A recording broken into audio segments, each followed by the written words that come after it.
মানুষের পাশে মানুষের সাথে আমরা আছি এই বাংলাতে।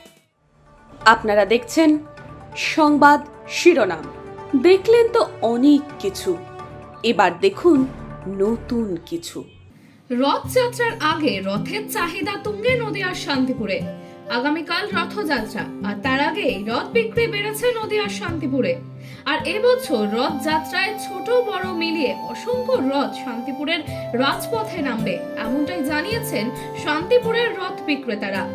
কোন দোকানে চলছে শেষ মুহূর্তে রথ তৈরির প্রস্তুতি। তবে শান্তিপুর অতি প্রাচীন শহর এবং বৈষ্ণব ধর্মাবলম্বী মানুষের বসবাস এখানে। সেখানে রথ নিয়ে একটা অন্য মাত্রা প্রায় প্রতিবারই। তবে বিগত বছরের তুলনায় এবছর রথের চাহিদা একদম তুঙ্গে। ক্রেতারা জানাচ্ছেন ছোট ছোট ছেলে মেয়েদের জন্য এবং জগন্নাথ দেবের আরাধনার জন্য এই রথ কিনতে আসা।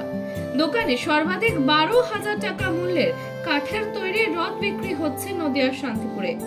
এখনো রথ তৈরির অর্ডার আসলেও শেষ মুহূর্তের কাজে আর অর্ডার নিতে পারছেন না রথ তৈরির শ্রমিকরা। তাই রথযাত্রার আগের দিন পসরা সাজিয়ে নিয়ে বসে কিংবা রং করা এবং রথ বিক্রির দিকে ঝোঁক দিচ্ছেন বিক্রেতারা। বিক্রি বলতে আমার বেশি। আচ্ছা, কত দামের রথ শুরু করে মানে বিক্রি হচ্ছে, কত দাম বেশি? আমার কাছ থেকে রথ নিতে গেলে সর্বনিম্ন 1500 টাকা, আর সর্বোচ্চ? সর্বোচ্চ 12,000 টাকা। আচ্ছা, এই যে রথ তৈরি হচ্ছে, এবছর মানুষ বেশি কিনছে বলে মনে করছেন? আমার কাছ থেকে কিনেছে বেশি।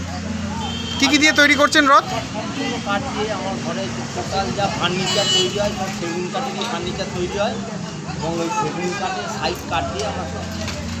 আচ্ছা, আর এই যে এবছর যে রথ যাত্রা উৎসব হবে, শুধু কি এই কারণেই নাকি প্রতি বছরই রথ বানান আপনি? প্রতি বছর আমি বানাই না, মানে এবছর মানুষে আসছে রথের জন্য আসছে বলে আমি তৈরি করেছি। আমি গত বছর একখানা রথ করে দিয়েছিলাম কলকাতা বনগাঁতে, 1,30,000 টাকা নিয়েছি। তার মানে এবছর বিক্রি রয়েছে ভালোই। হ্যাঁ, আর শেষ মুহূর্তে কাজ চলছে আর কি। এখন অর্ডার আসছে? এখনো অর্ডার আসছে, আমি কিন্তু নিচ্ছি না। দুখানা মতন আমার মানে তৈরি করছি, যাক রাত্রিবেলার মধ্যে খেতে আসবে। মানুষের পাশে মানুষের সাথে আমরা আছি এই বাংলাতে। আপনারা দেখছেন সংবাদ শিরোনাম। দেখলেন তো অনেক কিছু, এবার দেখুন নতুন কিছু।